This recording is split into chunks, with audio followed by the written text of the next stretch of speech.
Hello, and welcome to another episode of Boundless Body Radio. I'm your host, Casey Ruff, and today we have another amazing guest to introduce to you now. Sally K. Norton is an expert in the art and science of healthy eating and healthy living. Throughout her long career as a health and nutrition educator, Sally has entertained and educated diverse audiences, including medical professionals, dietitians, social workers, and also non-health professionals, such as sustainable growers, business owners, kitchen staff of NGOs, as well as community groups, families, school children, and elders. Sally's background includes health research design and administration at 2 university medical schools and health professional education at the program on Integrative Medicine at the University of North Carolina.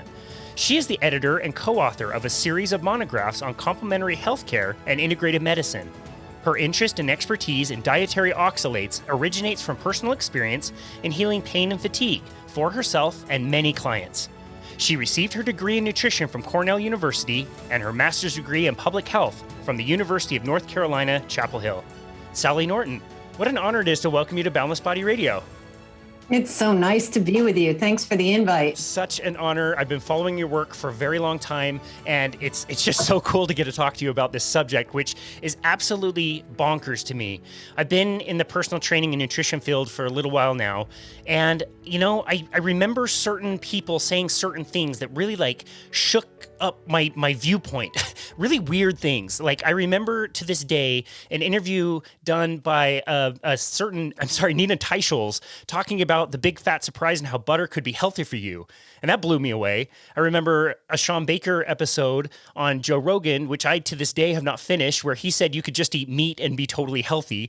I thought that was bananas. And yours was one that I will never, ever, ever forget. Your appearance on the Peak Human podcast with Brian Sanders, who's also one of our guests, where you were talking about oxalates and how damaging they can be to health. It absolutely floored me. This is a crazy, crazy topic, isn't it? It is. It totally turns your world inside out and upside down, and not everybody can handle it. Just thinking that, almonds or spinach can be bad for you, actively bad for you. It's such an interesting idea. And I'm really curious to hear your story and how this became something that you were very interested in. Yeah, my story probably goes back to my childhood, and I didn't figure out that plant foods that I love so much. I had been a vegetarian for 8 years, and I was a vegan for 8 years. And then it became clear I couldn't carry that on. By the time I got into my mid-30s, I had to force myself to eat the evil meat that everyone says is so immoral and terrible, but my body couldn't cope anymore. But putting back meat and more butter, not being afraid of salt. That was another one. I went to Cornell, so I learned to fear fat and salt. And I'm a person of integrity. So that's how I lived, and it destroyed me. But I didn't really get out of the destruction until I was 50 years old. And that's when light bulbs started going off at a level that was shocking. And I thought, oh no, I have to do this low oxalate diet. That's what I specialize now in, is in educating people about oxalate, this natural chemical occurring in very popular foods. And for me, since I left the vegetarianism, I was relying on sweet potatoes for carbs because I could no longer hack gluten and wheat. I couldn't eat the beans and all the stuff that had been trashing my digestion. And so just adding meat and butter and salt, it allowed me to get back to work and have less fatigue, but it didn't fix my problems. And so later on, as things, kept progressing, because I was living on daily sweet potatoes and Swiss chard once a week and loved my plant foods and vegetables. And, it's kind of a long story of discovery. In 2009, I had an attack of crotch pain, where this is really bad genital pain that's burning and quite disturbing to the level as you can't really do much else because the pain is so prominent. And that brought up a Google search, thanks to my husband, who was panicking because I was sort of threatening to cut off my genitals. I was like, wow. I don't want genitals. They hurt too much. I get them out of here. And so he found that there's this thing called the VP Foundation for Vulva or Vulvar Pain Foundation, who's been teaching that you need to avoid oxalates in your food for 25 years, now 26 now, I guess it is. to help people with this pain. And I thought, well, that's weird. And I got their materials because I'm desperate. And I read through the materials and I sort of learned a little bit and got away from my sweet potatoes and Swiss chard for a while. And I didn't really get it. But now I was aware, much more aware, because they're experts in like getting foods tested and trying to put out data about what foods have this oxalate in them. And so now I'm living from another 3 years with a really bad sleep disorder. My brain, according to the sleep lab, where they hook you up with all these lines and your brain and your body parts are all connected to wires all night long. That test showed that my brain was arousing 29 times every single hour all night long. Wow. So 2 minutes of sleep at a time, I was really struggling to the point where a year after I found out about oxalates, I quit my career completely and had to have a hysterectomy. And I wasn't recovering well from the hysterectomy and could no longer really function. I couldn't read the mail. I couldn't exercise. I really could not. My life was falling to bits. And in this process of trying to get over the sleep disorder and doing more research, kept reading about how toxicity is what causes sleep disorders. And it must be SIBO and all this stuff. But eventually I figured out when I started trying to fix my gut problems by adding in kiwi to deal with constipation, my arthritis came back and my stiffness came back and my ability to function in a yoga class got worse and worse, while I had added kiwi and some celery juice into my diet again to try to fix this gut problem, which may be poisoning my brain, which might have been killing my sleep. So I went through this whole process for years. And all of a sudden, I'm having this revelation as I'm laying in bed, full of pain, wondering why my yoga practice is going to crap and why I still feel terrible. And I thought, what have I been doing lately in these last 2 months? And it was the kiwi and the celery, adding them back. Those are oxalate foods. And it just dawned on me, wait a minute, I've had arthritis since I was like 12. And during my vegetarian years, especially the vegan years, I was really tortured with arthritic pain, lots of rheumatoid arthritis, a lot of weakness, to the point where I couldn't even unlock a door because I didn't have the strength in my hands to turn the key. Wow. I'm in my 20s. I'm like 19 and 20 years old and I can't unlock a door. And here I am, 49 years old, going, holy shit.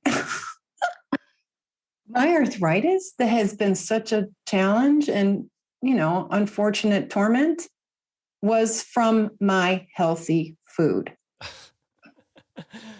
That's right. I mean, you're not talking about like eating fast food or what, most people in the standard American diet are eating, a lot of crap, a lot of candy, again, like fast food, eating out all the time. You're eating quote unquote healthy foods.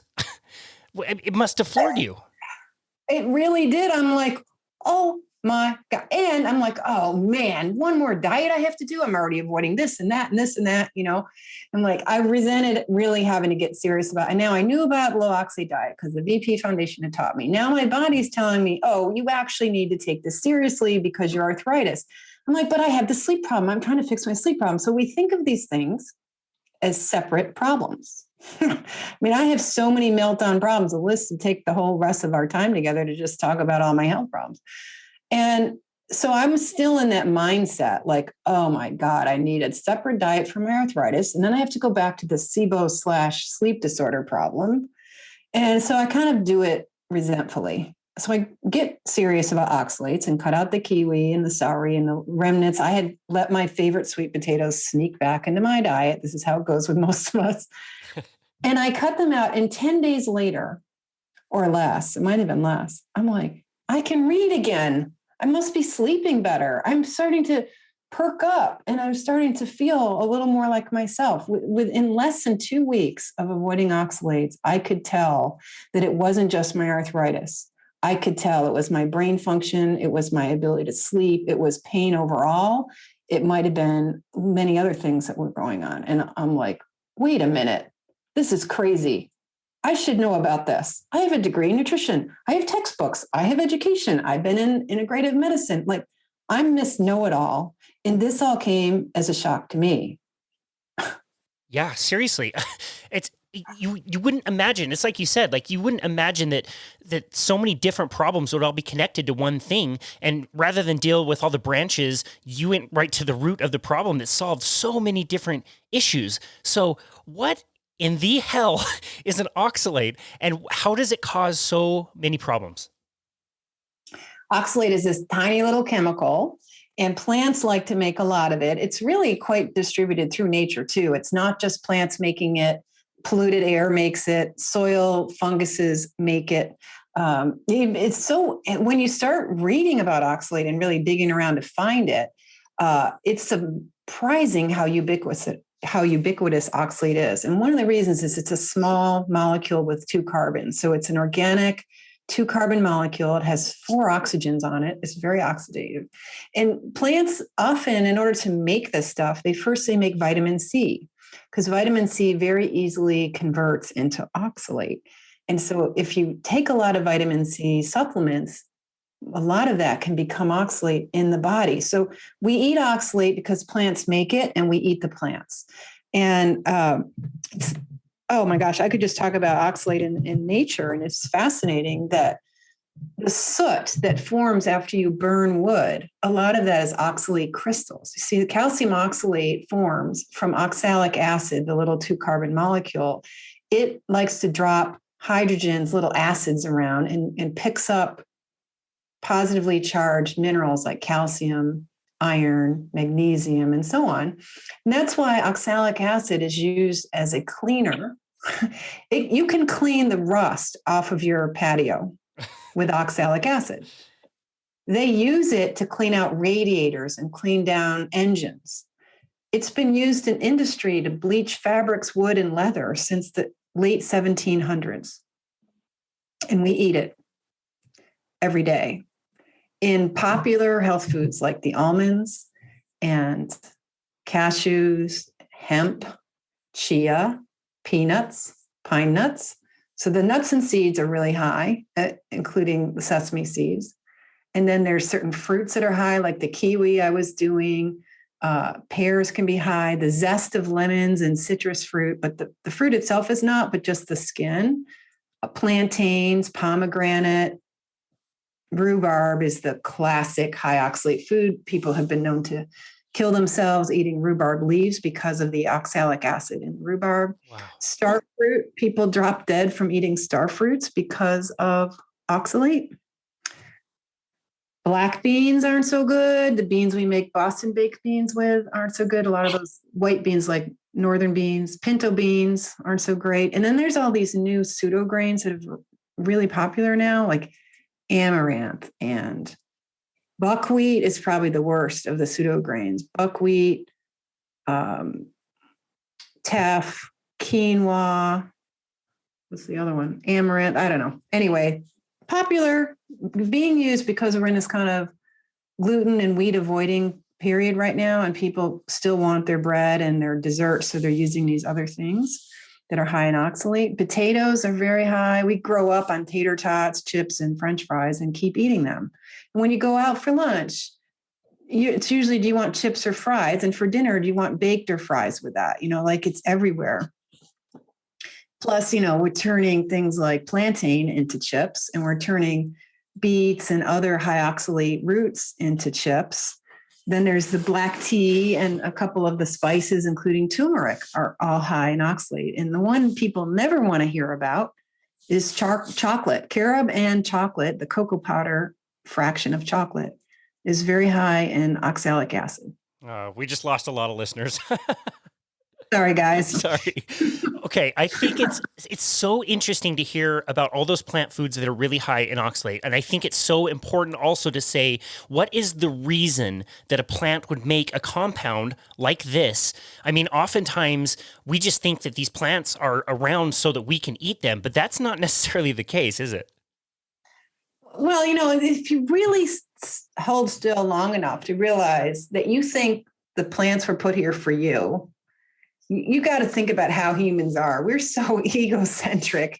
Plants came first, and they are stable, stationary beings. They have roots in the ground. They stay in one place. They don't have a lot of ways to run away and defend themselves or hide. They're right out there in the sunshine, baking up the sun, providing us with oxygen, doing us many services. Without plants, we would be dead. But it's not because we need to eat them, it's because we need them to create this little thin layer on the plant that allows life to happen.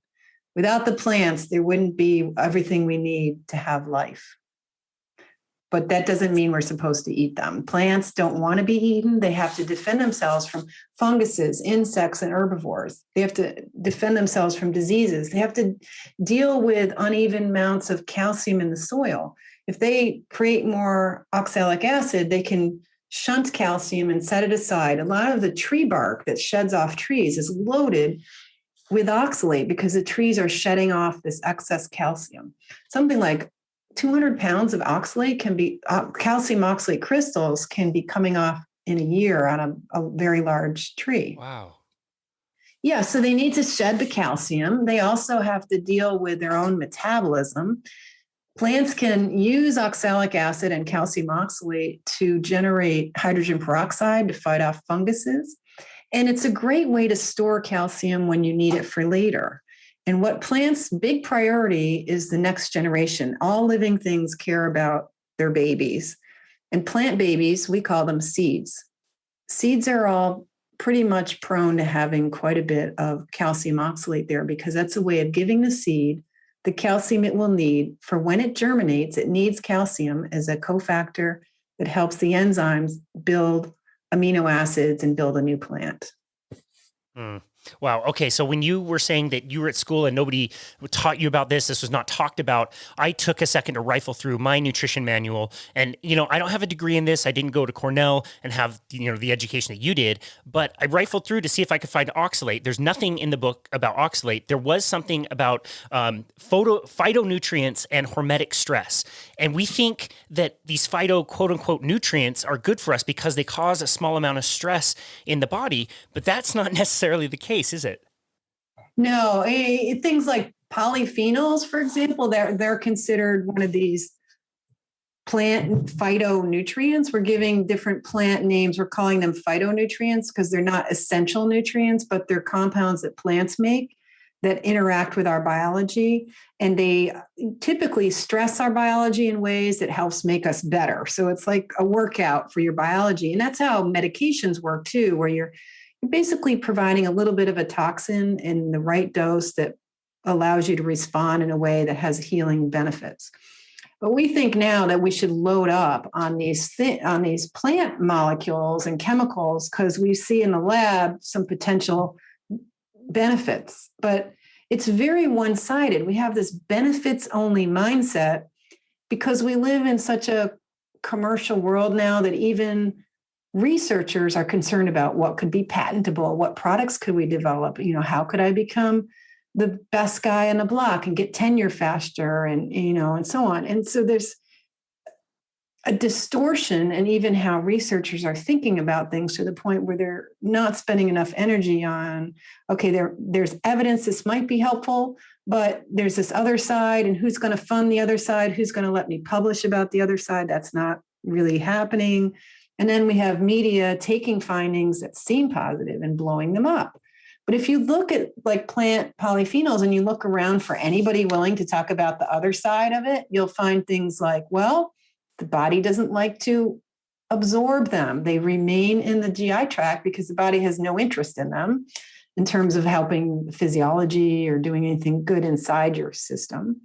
And then while they're there hanging around in your stomach and intestines, they are inhibiting enzymes that let you digest lipids, proteins, and so on. And so you reduce your ability to gain amino acids and such from your food by eating a high polyphenol diet.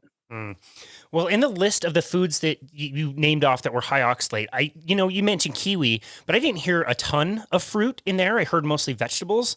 And in my neighborhood this fall, there's a few neighbors, not many, but there were a few neighbors that have apple trees. And if an apple fell to the ground, I would pick it up and I would eat it as I would go on a walk. And what I noticed is I would take the core of the apple as I was done eating it and I would throw it somewhere in a field and kind of think to myself, well, this was probably beneficial for the plant because now, there's seeds in the ground that could potentially grow to be a new tree.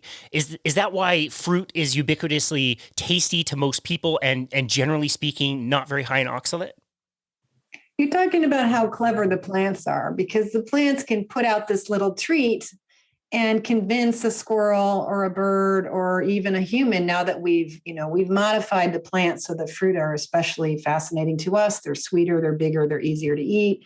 And so we do eat them. And in the old days, people would eat the whole thing. I mean, if you grew up in a depression or in hard times, you ate all the way down to the core and the seeds too. My grandfather usually ate the seeds, which is fine for the plant if you eat the seeds, because your little wimpy digestion can't touch these seeds. These seeds are defended with oxalate crystals and phytates and many defensive chemicals that make them completely indigestible. So if you hadn't thrown away the core, you'd still be doing the plant a favor if you went and pooped in the woods, because now you're not only planting that tree seed somewhere distant from the mama tree, but you are providing fertilizer.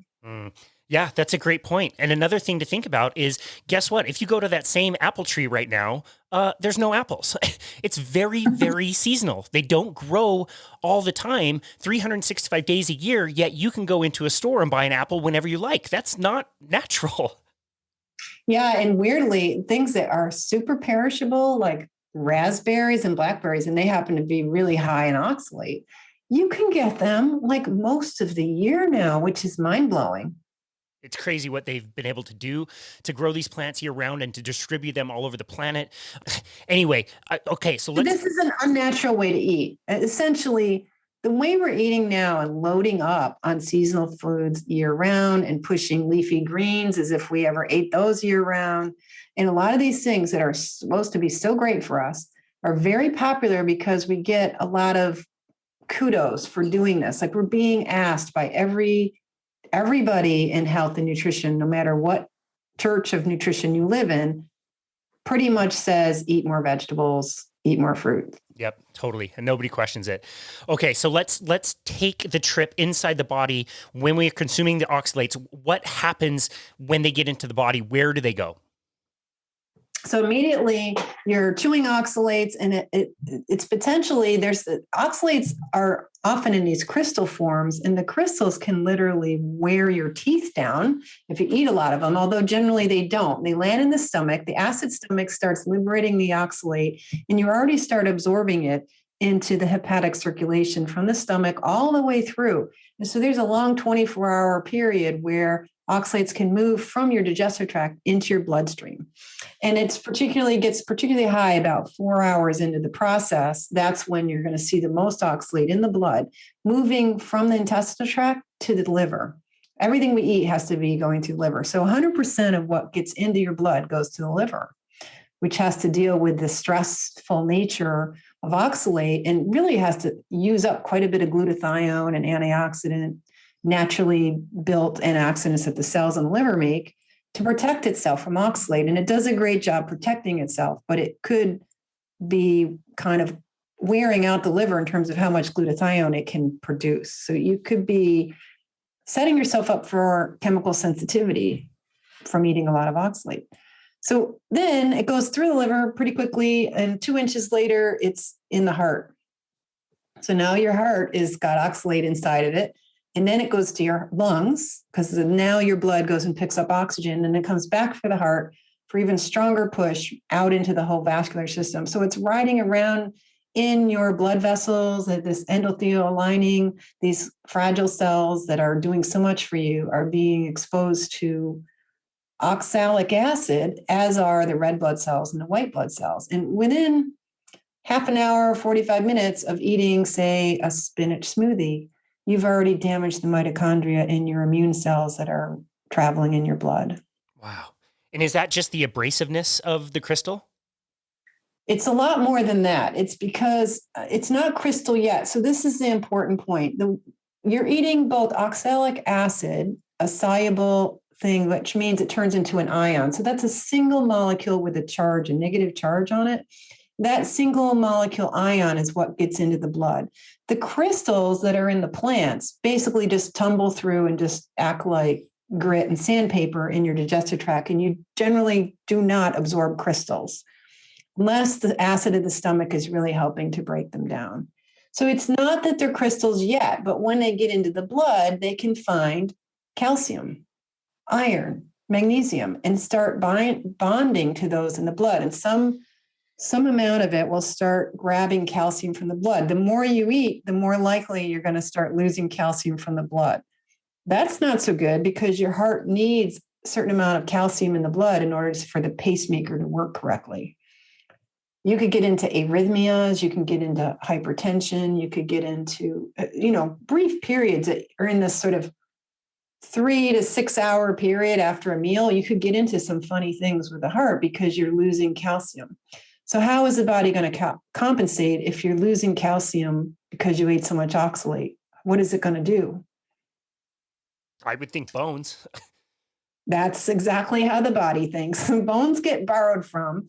Bones are supposed to be bones to hold us up and build marrow and build blood cells and keep us going and allow us to move, but they can be kind of leaned on for minerals. And so every time you eat oxalates, you're asking for a withdrawal from your bones. And that's literally what's happening. And sometimes you get parathyroid hormone coming to tell the bones to do that. And if you're turning up parathyroid hormone levels, that's stressful in many ways, but it's asking the immune system to start dissolving your bones. And slowly over time, you will end up like me with osteopenia of the hip and a weirdly high density in the spine. In my case, this is called a deposition disease, where you have crystals forming in the bones because it's after oxalic acid connects with the calcium.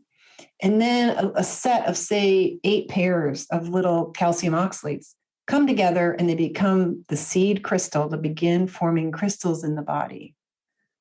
And these seed crystals grow to become nanocrystals, all invisible, and eventually can hook up in tissues and become later, over time, become microcrystals that you can see in the microscope. But it's like getting little bits of quartz setting up in your bones, which looks hard on a bone density scan, but is actually a sign that your bones are quite screwed up and have these imperfections in them that destroys their strength and structure and makes them more brittle, more prone to breaks. And eventually you get chronic inflammation in the bones. Eventually you get arthritis. You'll get connective tissue problems that include decay of the spinal discs and various membranes that hold your joints together. Wow. Okay, so that's a good segue into the next question. It's a 2-part question. The first part was, what are the most common signs and symptoms that these oxalates are causing problems in a person? And then what are also the most surprising or kind of weird or different things that can also happen because of oxalates? Yeah, so the most common, if you go back in the literature, originally this was a known disease. By 1842, I think it was, we already had this as a diagnosis because in England, tea drinking, potato eating, and rhubarb tarts were all the rage in the 1800s. And for them, they felt to get this diagnosis, you needed a digestive problem of some kind. It could be obstructive. It could seem like like there's a blockage. It could be some chronic inflammation, but gut complaints are part of it. Neurological problems with mood, energy, thinking patterns, coordination, memory, any kind of brain stuff, including sleep problems, is another area where this is pretty normal to have. And then there's rheumatism, that's arthritis, aches and pains, fibromyalgia, gout, inflammatory joint pain, and muscle pain. So that little triad of like gut, muscles, and nerves are all unhappy. And what's surprising, the surprising things that people that don't really know about is that you got a lot of skin problems and a lot of inflammatory problems that come with this. So if you're setting up little crystals in your vertebra and your discs and your thyroid gland and your ovaries and your testicles, you're creating little bits of really severe pollution because it's electromagnetic and it's a problem. And the immune cells are trying to deal with it. And there's a number of ways the body tries to contain this stuff. But it's a little bit like having asbestosis, where you've got these little particulates, these nano and micro particles destroying tissue, turning up inflammation, causing fibrosis. So you get fibrotic changes to the heart, the vascular system, and other organs. I think that's why I had fibrotic bleeding uterus that had to go out. That's partly why I quit my careers, because I was bleeding so badly. But other glands tend to pick up oxalate too, in addition to the ovaries and the testes and the thyroid. The saliva glands naturally concentrate oxalate. However much is in the blood, you're going to see 10 to 40 times more of it in the saliva. Wow. So if you tend to get a lot of tartar or have periods where you get a lot of tartar, that could be because you're eating too much oxalate. Or after you stop eating oxalates, all these deposits, whether invisible or not, in your body can start coming back out of the system. And now that raises your blood oxalate levels and will also raise the tartar level on your teeth. Also, the grit that forms in your eyes overnight, the kind of sleepy stuff can get kind of heavy and start even leaving little like traces of dried white stuff on the side of your face or on your cheekbone in the morning, because it's coming out at night. The body likes to do house cleaning while you're sleeping. And so eyes are a place the oxalates come out, the saliva, even skin. Some people will get weird rashes and so on, or get skin problems or autoimmune problems. None of that is really known in medicine. They're not aware of it. Wow. It's so fascinating and so crazy that not many people are talking about all this stuff, because I think if you would ask, the average American, they're probably dealing with multiple of those issues. Like, there's so few people that don't experience any of those. And it's such basic information.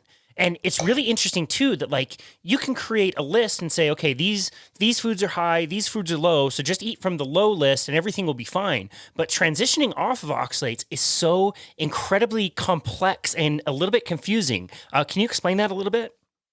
Yeah. And you know what, before we go into that, I should probably mention that we didn't even talk about like the number one problem with oxalates that's recognized in medicine is still not really appreciated, is kidney and urinary tract problems. I was going to ask you about oxalate kidney. That's what a kidney stone is calcium oxalate. You can't make a kidney stone if you don't have too much oxalate in your body. Wow. Period. And that can become interstitial cystitis and, kind of like having a rash inside your bladder, where the bladder is really jumpy and really unpleasant and wakes you up all night, or you have to pee a lot, or you pee when there's nothing there. So there's a whole lot of problems in the urinary tract because most of the oxalates leave the body through the kidneys and urine. Wow. So just an FYI, and it's not too unusual to have some form of urinary tract problem, a pelvic pain problem, a thyroid problem, and osteopenia all in the same person, because oxalate causes all of them. So yeah, you do want to get off oxalates. You do want to do a transition. And if you're doing today's keto bread, which is usually almond flour, which is crazy, crazy high, it's the worst of the nuts, really. And it has many other toxins which aren't helpful. And you're doing, say, green spinach salads or spinach smoothies, and you love your peanut butter and you love your chocolate, and especially like, kill me flourless chocolate bombs and keto bombs and, turmeric and vitamin C, you could be on this crazy toxic diet and not know it. And so if you're eating a lot of the foods that we talked about that are high in oxalate, you are definitely on a toxic diet.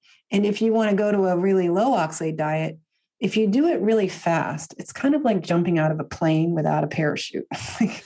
You're going to hit hard. Don't do that. Is it because the body will start dumping at such a high rate all of a sudden?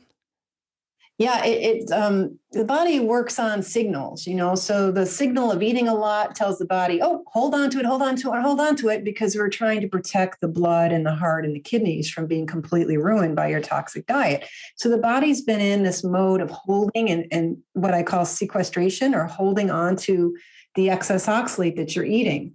And the minute it notices that you're totally done eating oxalates, it's like, oh, wintertime is here, yay. Because in the old days, you'd walk by some blackberries and you'd eat them for like 2 or 3 days, and then you continue to move on and hunt some more. And then it's winter, like the blackberries and raspberries aren't hanging around all the time. So it used to be that the body could guarantee once we ran out of plants in the winter, then the body would clean out oxalates. So here you are, finally providing that period of low oxalate that the body's been wanting for the last 35 years or however long you've been eating peanut butter.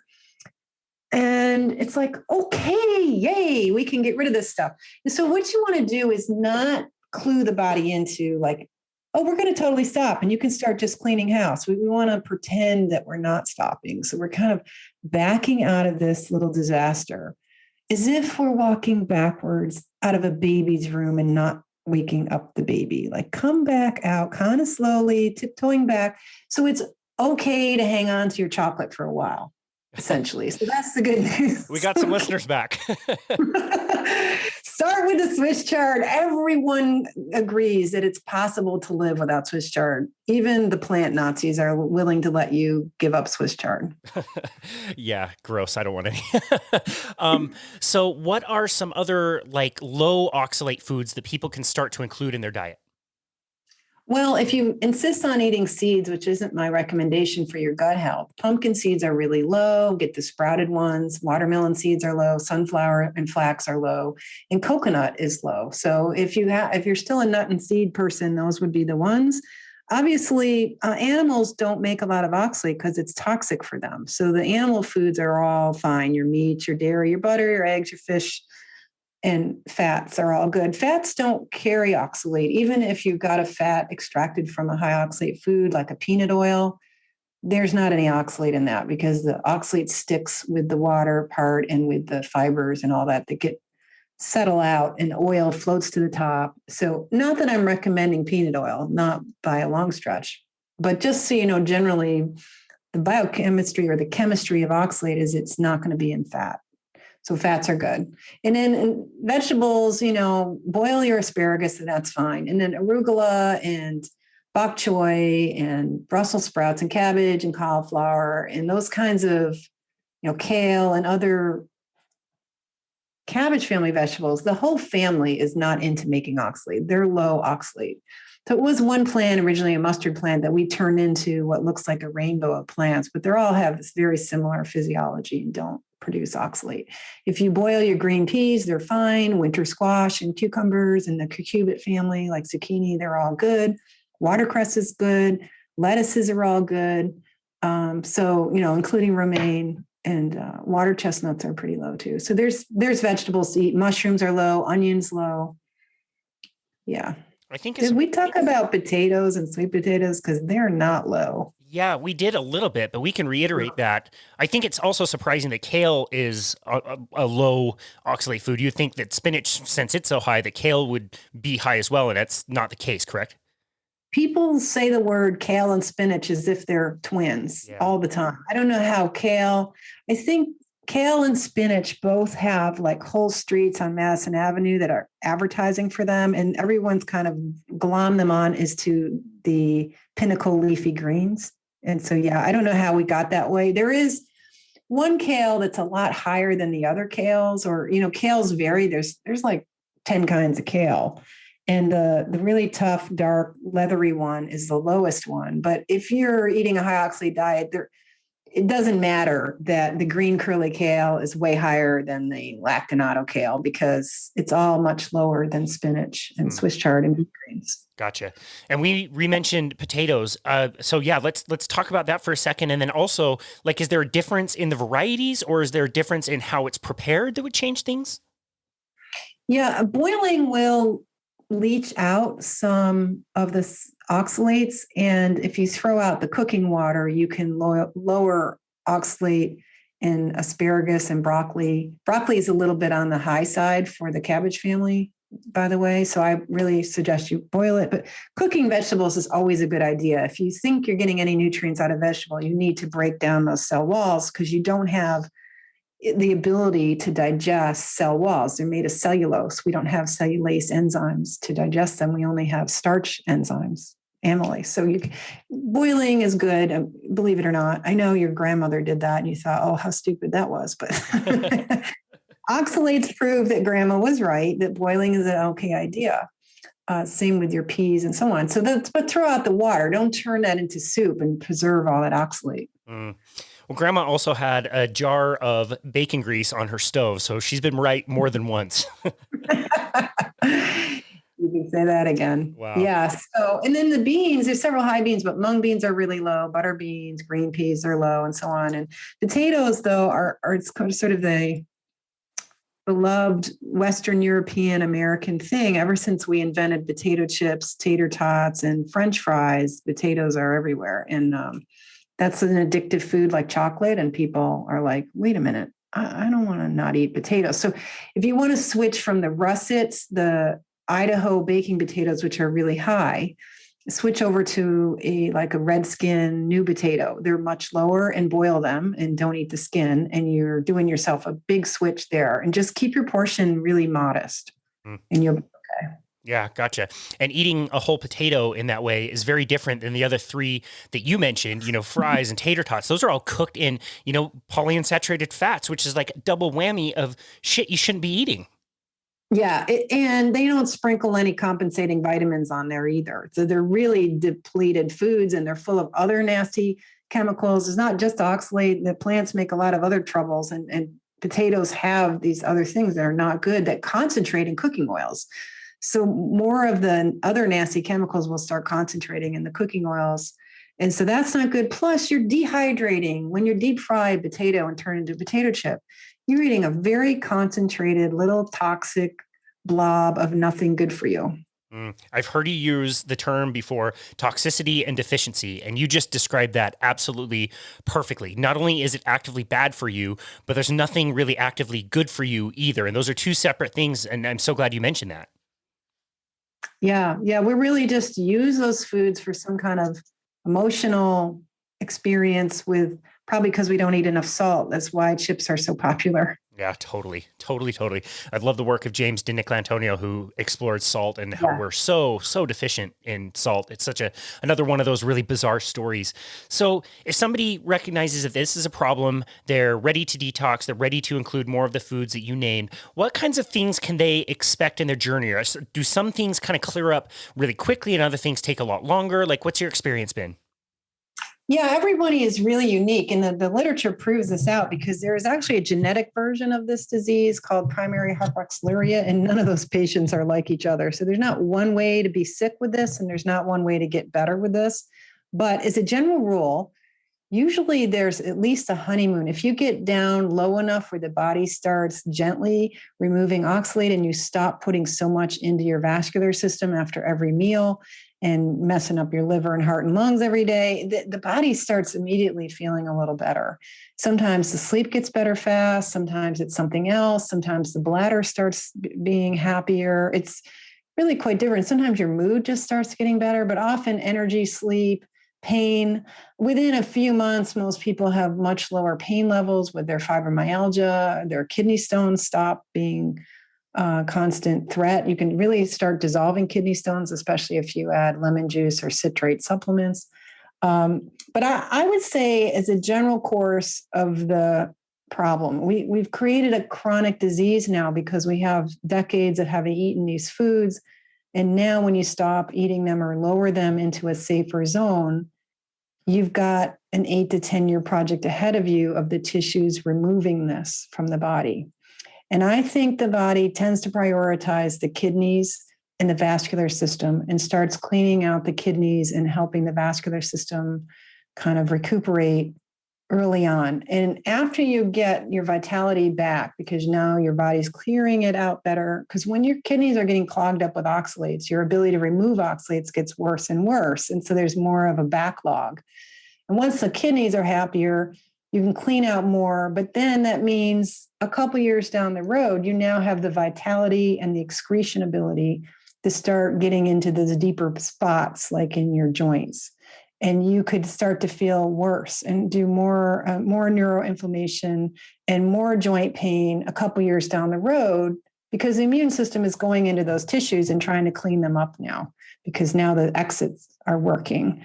And so you could feel great the first few months, and then 6 months or 2 years later, you could start really being under the weather again and think, oh, this is some other problem. And if you don't know to be watching for the crusty eyes, the tartar in the teeth, the cloudy urine from all the crystals you're peeing out, or triangulate, hey, I'm moody, I'm dropping things, my bladder is jumpy and my sleep's wrong. You don't know how to notice that that's a whole pattern, that the oxalate level is going up in your body because you're releasing it out of these quiet stores, and now it's traveling around in the blood and trying to leave the body. Wow. So interesting. So interesting. So for you personally, if we go back to your story, how has your diet changed over the years to be what it is now? Yeah. So when I started low oxalate, I was, trying to figure out how to cook with these other vegetables, and always doing my salads still because salads are low, and boiling peas, and then having 2 or 3 cabbage family vegetables plus a chunk of meat. And I found within a few years, eventually dawned on me that, especially what happened was one Thanksgiving, I just really loaded up on like roasted root vegetables and then pureed root vegetables to look like mashed potatoes. And then I had like 4 versions of basically cabbage family vegetables, the rutabaga, the this, the that, the radishes, you name it. And I was so sick after that meal for like 2 days. I had digestive problems, fatigue, and misery. And I realized too much cabbage, too much fiber, too much of these cabbage family vegetables. So I decided to start cutting them out. And I found the more I moved away from eating the plants, the better I was off. And I eventually ended up living on meats, coconut, and lemon juice. And that was my whole diet. And now I've added back more rice. I do some carbs in the evening, and always have a little bit of carbs here and there, because people with oxalate problems have energy generating problems. This is messing up the cells and the enzymes that produce energy in the cells. And that creates many different problems. But one of them it creates is the difficulty in producing enough glucose and replenishing your muscle glycogen and your liver glycogen. So in order to avoid that sort of depleted state, adding some carbs in. So we do rice or rice noodles a couple times a week usually, and eat crystallized ginger, which is very low in oxalate because it takes an hour of boiling to make crystallized ginger. And yes, it has like corporate nasty sugar on it, but I'm going to be forgiven in heaven for that. It's like a convenient diet. I really am pretty much what would be considered carnivore because I eat so much meat and fat beef and pork and so on. But you can do this diet wherever you are. I have people who are vegan who are hanging on to veganism with a fairly depleting diet because they're trying to live on white rice and nori and, avocado and stuff like that. Vegetarians have an easier time of it because eggs and cheese have enough protein, and eggs have really complete nutrition. So that's helpful. But I encourage people to recognize that to rebuild a sick body, you need enough protein. I like to see at least 30 grams of protein in a meal. And the easy way to do that is a nice slab of like 5 ounces of meat or fish or something like that. Mm. Is that number to get the right amount of leucine that you need to spark muscle growth? Yeah. Yeah. Gotcha.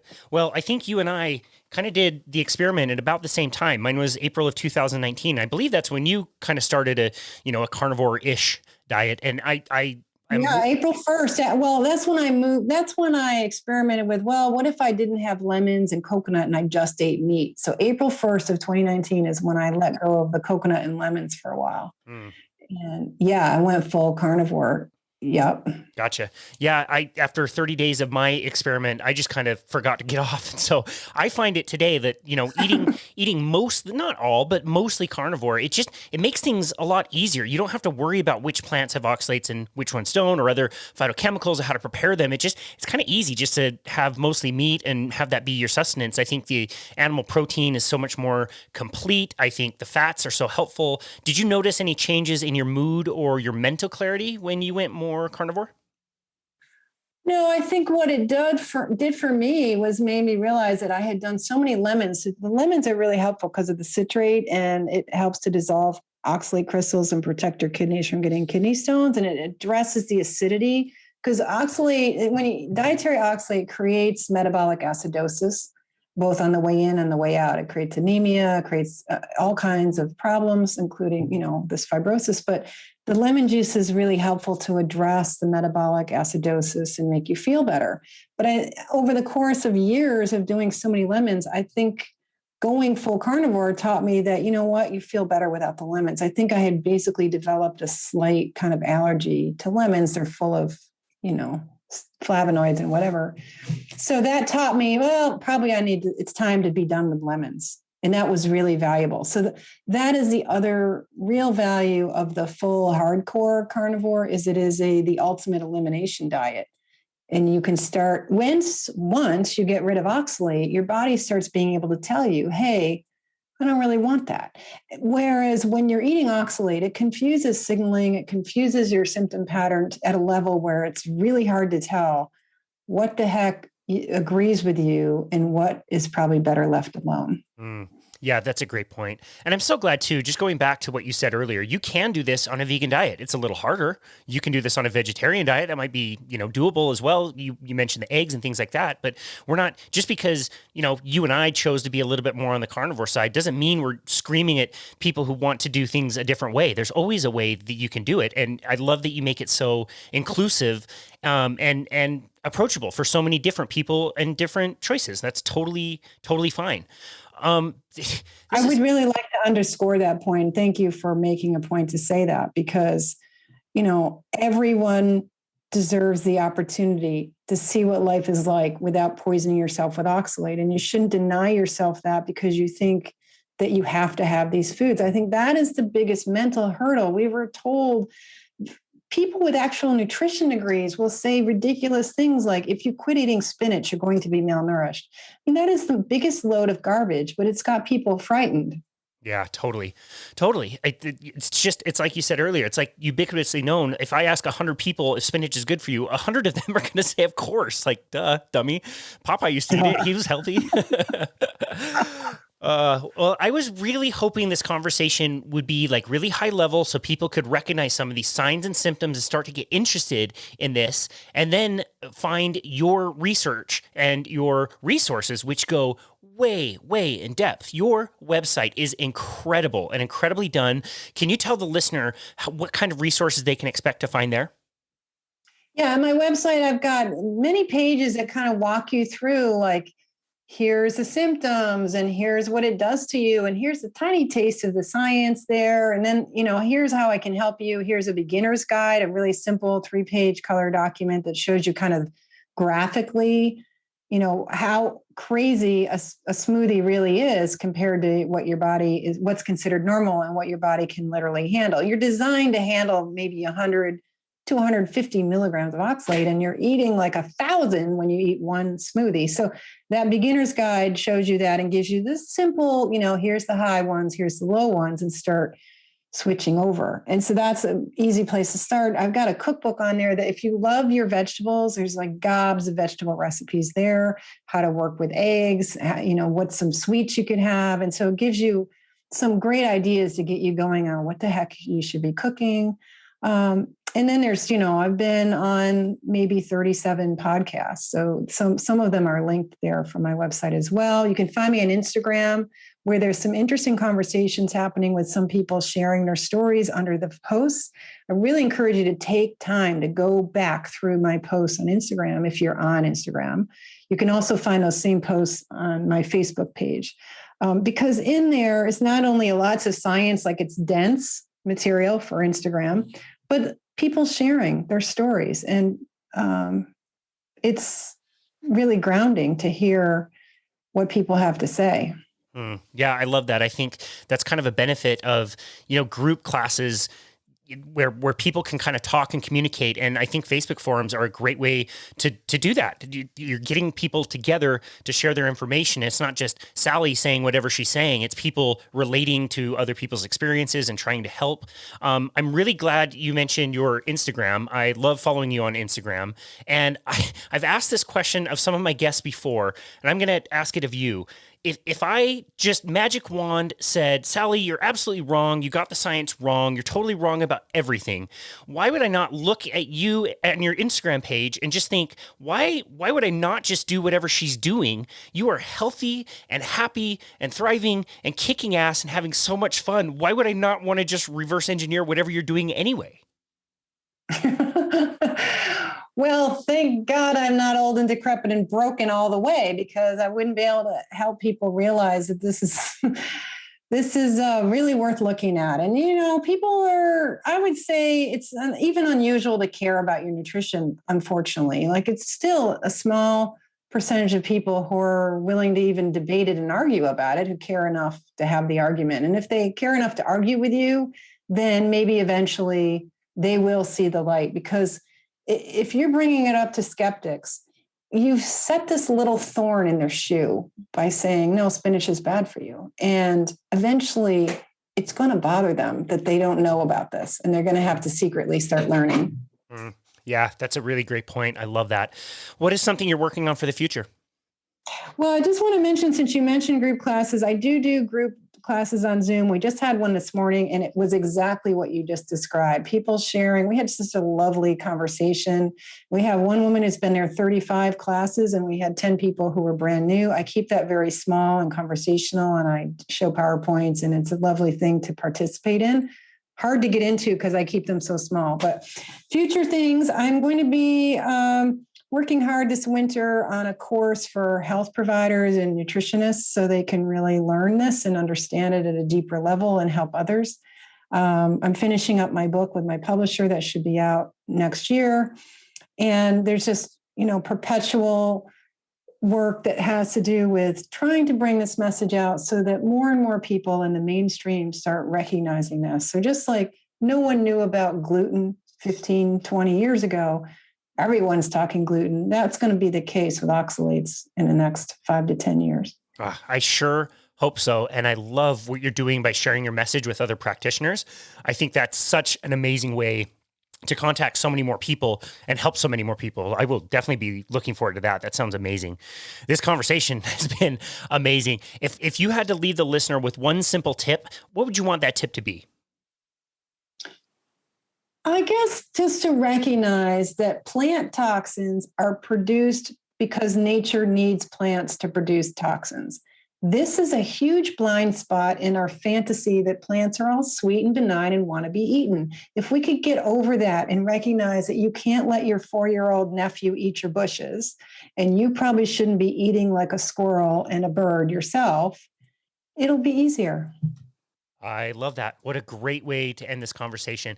One more time, Sally, can you tell people where they can go to find you and connect with you and your work?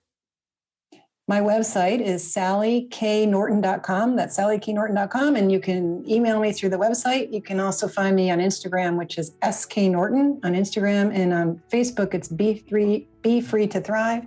Someday I'll get back out on Twitter. Mostly on Twitter, I've been using it to talk more generally about how toxins are affecting our health. And I've been concerned about toxins a long time. I never thought the one I would worry about was in spinach and sweet potatoes.